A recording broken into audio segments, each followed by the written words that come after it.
तालिबान का पुराना इतिहास रहा है। हमने 20 साल पहले भी उनका शासन देखा है और तमाम तरह के प्रतिबंध हमने देखे, टेलीविज़न पे रोक लगा दिया गया, महिलाओं को घर के बाहर निकलना बंद हो गया। उसके बाद आप देखिए कि 10 साल से ऊपर की लड़कियाँ पढ़ाई नहीं कर सकती थीं।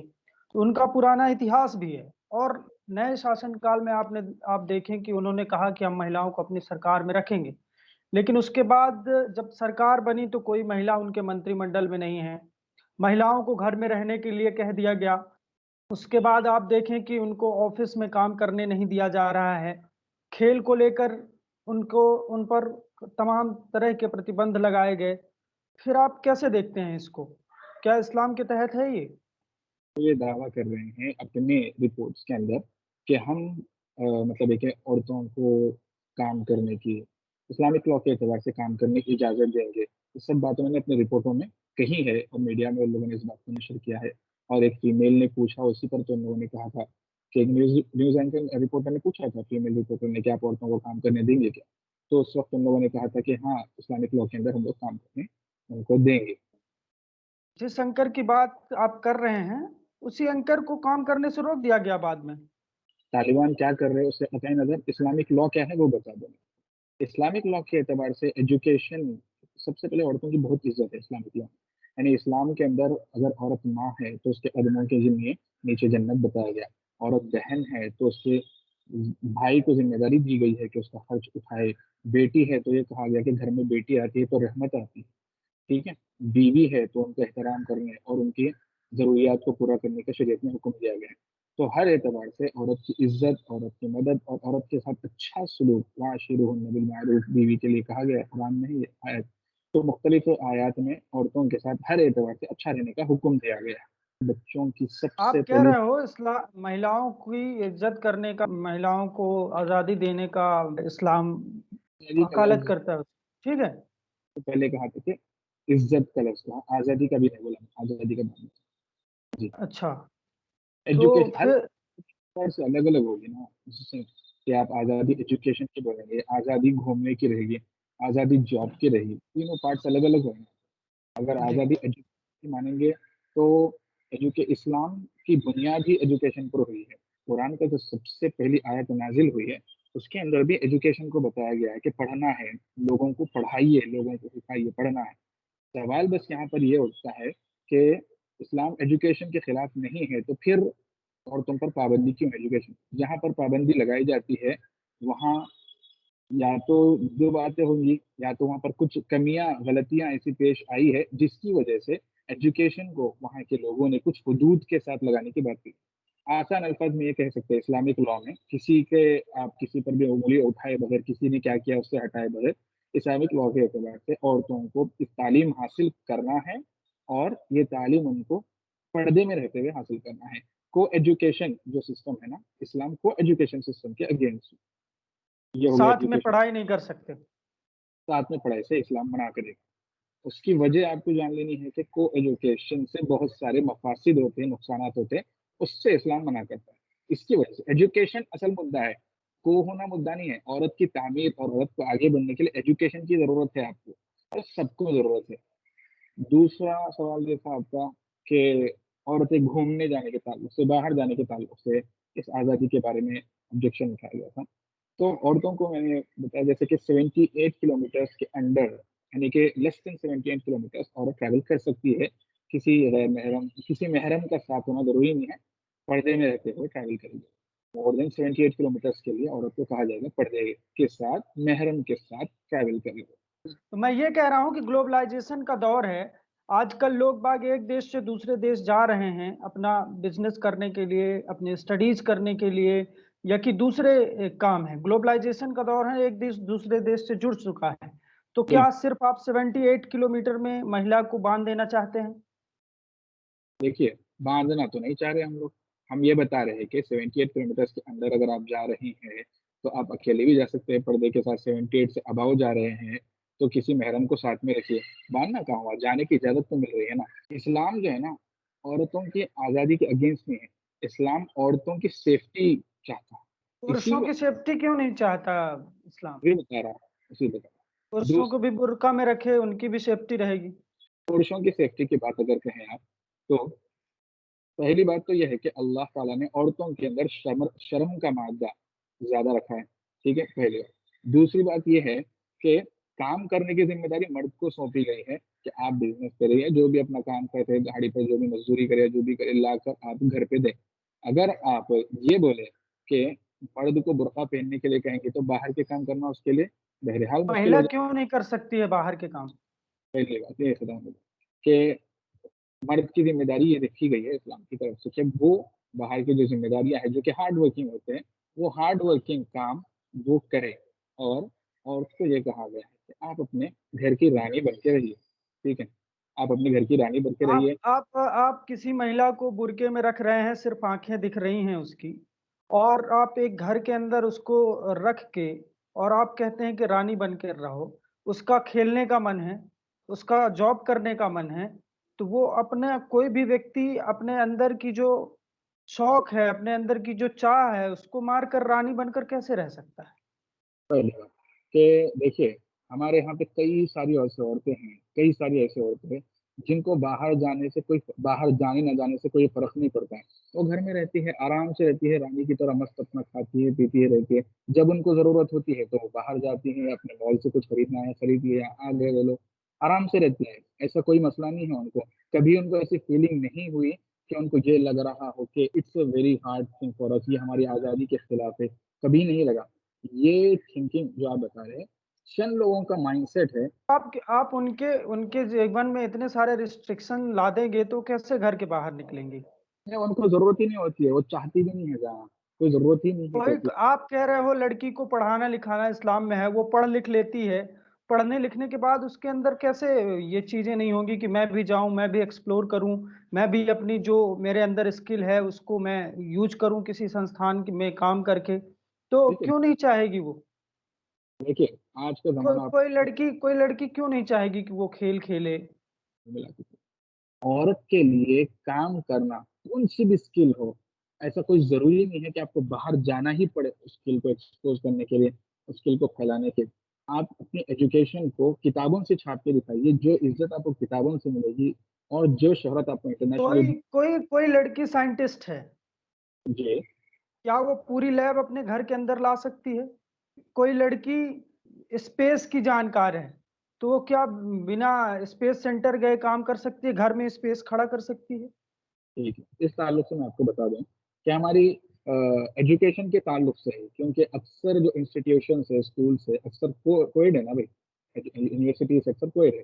तो हम लोगों की तरफ से तमाम तर ये कोशिश है, एक अरसे से हम लोगों की ख़्वाहिश है, उलमा की पूरे बड़े से छोटे हर उलमा आलिम की ये ख़्वाहिश होती है कि ख़ास तौर पे फीमेल्स के लिए इंस्टीट्यूशंस हो, फीमेल्स के वर्क के लिए आप ऐसी यूनिवर्सिटीज़ बनाएँ जहाँ पर पढ़ाने वाले फीमेल्स हो और जहाँ पर काम करने पढ़ने वाले, पढ़ाने वाले, हर चीज़ करने वाले फीमेल्स हो।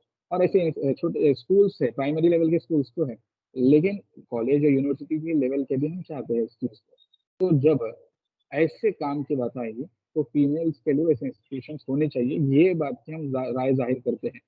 सर तो ये एक बात बताइए मुझे हुँ, कि मैं मेल हूँ, मैं स्पेस का जानकार हूँ, कोई फीमेल है वो स्पेस का जानकार है। अब मान के चलिए कोई फीमेल दूसरी मेरे टैलेंट की नहीं है, तो दोनों मिलके काम क्यों नहीं कर सकते हैं? उसके लिए आप एक अलग ही इंस्टीट्यूशन बना देंगे जिसमें फीमेल ही फीमेल हो।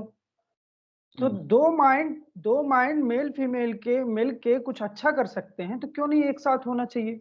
और फिर देखिए, अगर जो अल्लाह चाहता कि मेल और फीमेल को अलग रखना है, तो वो अलग ही दुनिया बनाता, जहाँ सिर्फ़ फीमेल ही फीमेल होती, मेल ही मेल होते। क्यों एक साथ उन्होंने धरती पर भेज दिया दोनों को? उन्होंने सबको साथ में भेजा, आप उनको अलग करना चाहते हैं। देखिए, आप जो कह रहे हैं कि 2 लोगों का साथ मिलके काम करना, एक मेल एंड एक फीमेल जो कि आपस में कोई रिश्तेदार नहीं है, गैर महरम जिसको कहा जाता है, लॉ के हिसाब से इसमें। तो बात ये है कि काम करेंगे ना, तो खालिस काम में बुराई नहीं है, लेकिन काम के साथ-साथ जो बुरे नताइज सामने आते हैं, उसमें बुराई है। इस्लाम जो है ना, जड़ को उखाड़ता है बुराई की। खाली बुराई आप उखाड़ेंगे, ऊपर-ऊपर का आपने काट दिया, अंदर जो इन्फेक्शन है, तो उसको आपने मतलब खत्म। इस्लाम में इजाज़त नहीं है कि महिला-पुरुष साथ में काम करें। गैर महरम और मर्दों के साथ ठीक शाना-बशाना जिसको कहते हैं वो, वो बिल्कुल काम नहीं करने की इजाज़त नहीं है। वजह उसकी ये है कि इस्लाम आज़ादी नहीं बल्कि इस्लाम सेफ्टी चाहता है। आसिफ़ा कश्मीर की, साबिया हैदराबाद की, अभी और एक छोटी लड़की जो हैदराबाद की है और इस तरीके से बहुत से केसेस आए हैं। आपने जो भी लड़कियों का नाम लिया जिनके साथ गलत हुआ। लेकिन हुँ, इस देश में कई दूसरी महिलाएँ भी हैं जो अपने फ़ील्ड में अच्छा कर रही हैं, देश का नाम रोशन कर रही हैं। चाहे वो हम अपने न्यूज़ रूम से ले लें तो आप रूबिका लियाकत को देखते हैं। फ़िल्म इंडस्ट्रीज़ में ऐसी बहुत सारी महिलाएँ हैं जिन्होंने अपने हुनर के दम पर पूरी दुनिया में अपना नाम कमाया। तो वो भी तो हैं। अभी जिन लड़कियों का नाम आपने आपने लिया, जिन ख़वातीन का कि वो लोग आगे बढ़ी है और बिल्कुल नीचे से ऊपर होकर आई है, तो उन लोगों के ऊपर आने से हमें प्रॉब्लम नहीं है, बल्कि उनके ऊपर आके जिस तरीके से वो एक्सपोज़ होती है, उसके नतीजे में जो दूसरी आम बच्चियों का और आम लड़कियों का जो नुकसान हो रहा है, वो तो भूला नहीं जा सकता ना, उसको तो माफ़ नहीं किया जा सकता ना। एक जगह भी आपको नुकसान है जिस्म में, तो उसको ख़त्म करेंगे आप। इन लड़कियों को हम आगे बढ़ने से रोक नहीं रहे हैं, बल्कि तो आगे मानसिकता पुरुषों की खराब है तो उनकी मानसिकता सही करेंगे कि आप लड़कियों को बुर्के में ढक देंगे, कमरे के अंदर बंद कर देंगे।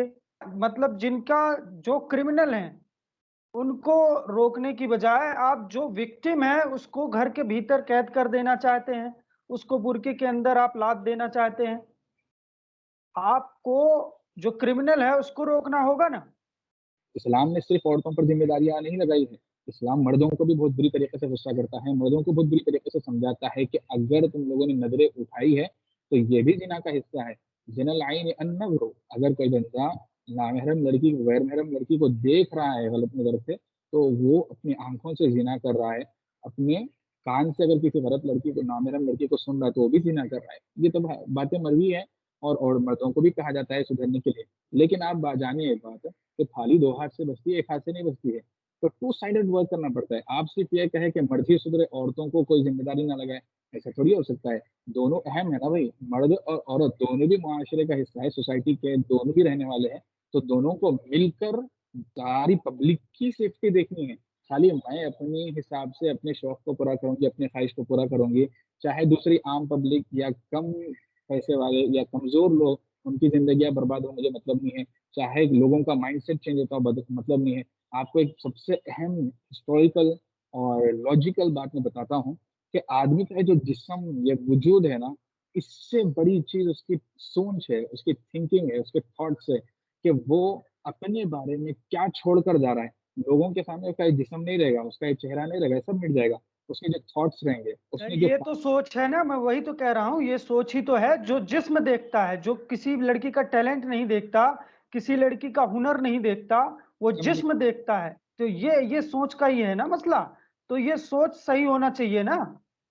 जिस्म जब ये तो सोच सही होना चाहिए ना कि लड़की के ऊपर आप प्रतिबंध लगा दें। देखिए, जिस्म दिखाएँगे तो जिस्म नज़र नहीं आएगा क्या?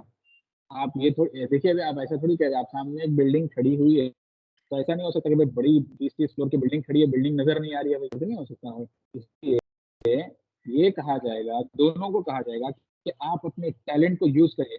हर ज़माने में औरतें रही हैं, ऐसा नहीं है कि अभी की अभी औरतें पैदा हो गई हैं, अभी 21st सेंचुरी में औरतें आई हैं। औरतें तो पहले से हैं, उन लोगों ने भी तरक्की की है, वो लोग भी आगे बढ़े हैं। तो उन लोगों ने अच्छे तरीके से किसी का नुकसान हुए बगैर, किसी के माइंडसेट को चेंज किए बगैर और चेंज हुए बगैर, वो खुद चाहती नहीं है, जो पोज़ीशन होल्डर औरतें वो खुद चाहती नहीं है कि ये बंदे का माइंडसेट चेंज हो जाए, ये बंदा बिगड़ जाए, वो खुद नहीं चाहती है, लेकिन हो रहा है। तो एक अमानतदार, एक सच्चा इंसान वो होता है, जो चाहते हुए भी, बगैर चाहे हुए भी ऐसा कदम नहीं उठाता है, जिसके ज़रिए से किसी एक का नुकसान होता हो।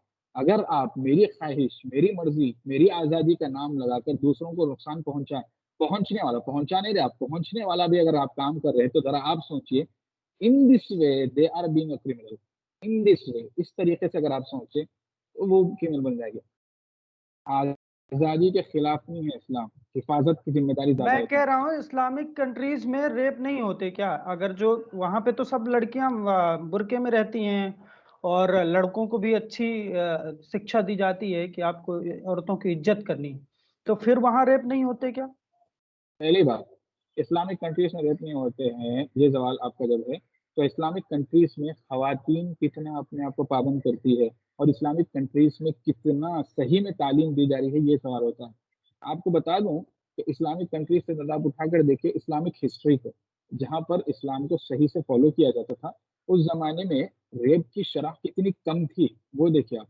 रेप की शरह बंद तो नहीं होगी, प्रॉफिट सल्लल्लाहु अलैहि वसल्लम के जमाने में जब जिना का मसला पेश आया है, तो साफ इस बात का प्रूफ है कि उतने अच्छे माशरे में जब रेप हो सकता है, तो आज के गए गुजरे माशरे में क्यों नहीं होगा? जबकि उस जमाने में हर कोई ये चाहता था कि मेरे से किसी का बुरा ना हो। ठीक है, तो मालूम ये होगा कि एक जिना रेप तो होना है, लेकिन उसकी मिकदार यानी कि क्राइम रेट कम हो, इस चीज की तरफ तवज्जो दिलानी है। क्राइम खत्म होगा तो फिर ये तो मुश्किल है, कोई ना कोई एक तो क्राइम रहेगा। तो होगा ना, क्राइम तो होगा ना, रेप हाँ, तो होंगे ना। तो बहुत उसकी बड़ी वजह से रेप आप बुरके में भी नहीं रोक पा रहे हैं, तो फिर आप क्यों एक आधी आबादी को आप इतना रिस्ट्रिक्शन में रख रहे हैं? कि तालिबान सरकार जो है, उन्होंने कहा कि कोई भी ऐसा खेल जिसमें जिस्म का कोई भी भाग ना दिखता हो, वो खेला जा सकता है, उसके अलावा महिलाएँ कोई भी खेल नहीं खेल सकती। क्या आप इससे सहमत हैं? पहले आप बताइए कि खेल का मकसद क्या होता है? खेल का मकसद होता है आदमी के जिस्म की वर्जिश यानी एक्सरसाइज, जिसके जरिए से आदमी फिट रहे और आदमी अपने जिस्म को स्टेबल रखे, उसकी उम्र पूरी हो वगैरह वगैरह। एक्सरसाइज के इस्लाम मना नहीं करता है। आपको एक्सरसाइज के वास्ते जाके कपड़े छोटे पहनकर सबके सामने बैडमिंटन रैकेट उठाने की कोई जरूरत नहीं है। ठीक है, उसकी वजह बात साफ है कि अगर आप हुदूद में नहीं रहेंगे तो जितनी चीजें आप सेलिब्रिटी से एज अ फिल्म इंडस्ट्री के स्टार बनने की वजह से या एक्टर बनने की वजह से जो नुकसानात मैंने बताए हैं, वही नुकसानात यहाँ पर भी रहेंगे।